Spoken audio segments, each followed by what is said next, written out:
다음 한병도 의원님 질의해 주시기 바랍니다. 예, 전북 익산의 한병도 의원입니다.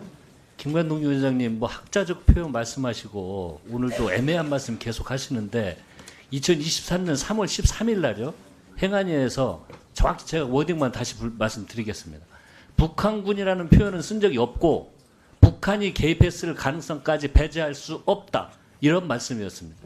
24년 10월 10일 날요 다시 이 자리에서 김성유 위원님이 그러니까 북한이 개입했을 가능성은 있고요 라고 했더니 이 부분에 대해서는 가능성이 있다라고 이야기를 했습니다. 그리고 뭐 오늘 그 전에 학자적 표현 또 다른 이야기를 하시는데 전 정말 이 분노가 치밀어 오르고요. 영상 하나 틀어보세요.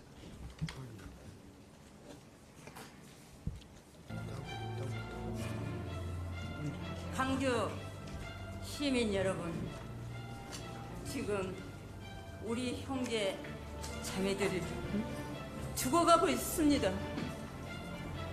어떻게 집에서 편안하게 주무실 수 있습니까? 여러분들이 도청으로 나오셔서 우리 형제 자매들을 살려주십시오. 그 우리 군에 의해서 선량한 시민들이 피 흘리면서 죽어가는 참상을 두고 볼 수 없어가지고요.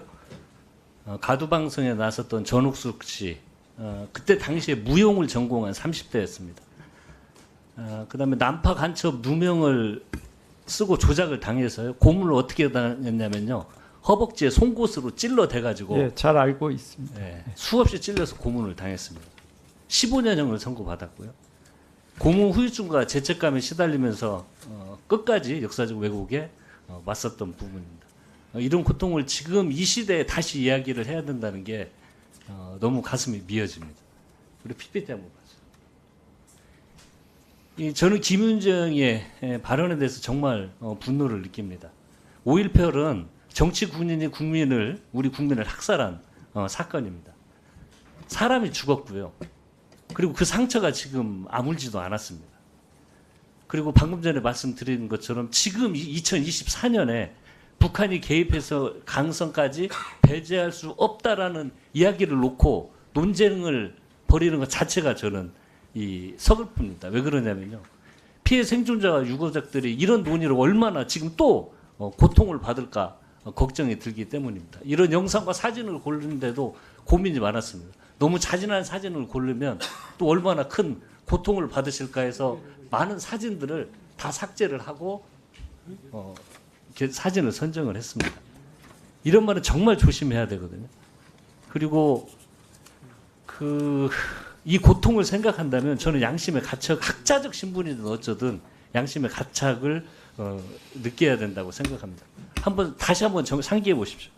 5.18 사건은요. 5천 명이 넘는 피해자가 있었습니다.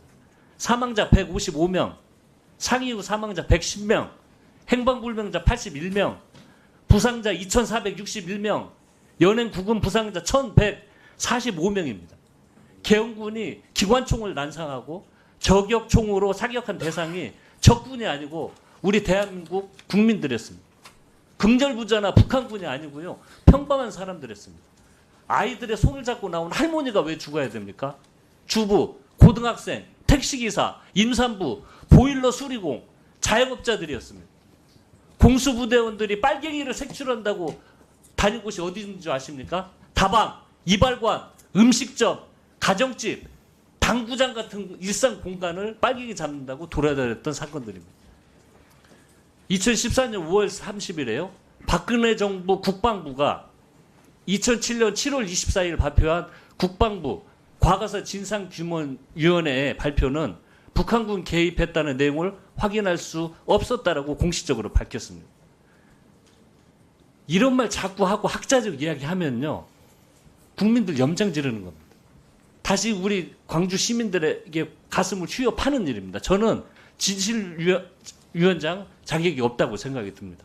저는 양심이 있다면요. 과감히 자리에서 물러나고 자진사퇴하는 게 맞다고 생각합니다. 아까 우리 존경하는 동료 의원님께서 나치 발언 징역형 처할 수 있다고 이렇게 말씀하셨는데 저희들도요 반역사적이고 반헌법적인 이 나치처럼 당시에 했던 것처럼 공직 진출을 원천 봉쇄하고 이런 말을 하는 사람들은 처벌을 받을 수 있는 법 개정을 즉각 시행하도록 하겠습니다. 그래서 이런 반헌법적, 반양심적 행위와 발언을 하는 사람들은 저는 있어야 될 곳은 공직이 아니고 교도소라는 생각이 듭니다. 김건당 위원장님 뿐만이 아닙니다. PPT 한번 봐주십시오. 제가 정말 화가 나는 게 어떻게 뽑아도 골라도 이런 사람들만 뽑습니까? 김영석 독립기관 기념장 보십시오. 5.18 교육이 나라를 망치는 교육이다. 제수 4.3 사건이 남로당의 방해 책동을 비롯한 폭동이라면서 역사를 왜곡하고 있습니다. 신원식 국가안보실장입니다. 5.18 특별법 통과를 두고 좌파의 교무한 담론과 공작에 보수 쪽에서 세뇌를 당한 것이라고 주장합니다. 김문수 고용노동부 장관은 일제강점기 선조들의 국적이 일본이라고 합니다. 정말 저는 요즘 나라가 어떻게 되어가고 있는지 모르겠습니다. PPT 한번 또 띄워줘 보세요. 국가 정통성을 부정하고 이념적으로 편향된 극단주의자들이 한 트럭이라 나열하기도 힘듭니다. 외교부 장관, 통일부 장관, 국사편찬위원장, 또 역사의 왜곡의 사명을 띠기라도 했듯이 대한민국의 정통성을 앞장서서 부인하고 있습니다. 이런 국민들이 분노할 수밖에 없습니다. 근데 못 느끼시는 것 같아요. 더 심각한 문제는. 국민들이 왜 화가 나는지, 왜 이렇게 국가가 2024년에 극단적으로 가는지 임기치에 다다르고 있다고 생각해요. 최근의 일들은요. 최근 인사가 이렇게 일어나고 있는데 국민들이 볼 때 명품 수수 관련된 것은 처벌 규정이 없다. 도이치모터스 주가 조작 공범 정황은 드러나도 불기소. 공천개입 의혹 처벌 규정이 없다. 이런 식의 국정 운영을 또 국민들은 보고 있습니다. 정말 화가 나는 겁니다.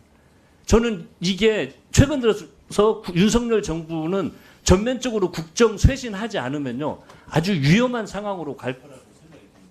여기 계신 모든 공직자 여러분들도 지금 이 국민적 여론과 분노에 귀 기울여야 됩니다. 지금 쇄신하지 않으면 정말 민심의 바다는 다시 배를 엎을 수도 있다는 걸 이번 이 시기에 국정 후반기에 들었으면서 명심들 하시기 바랍니다.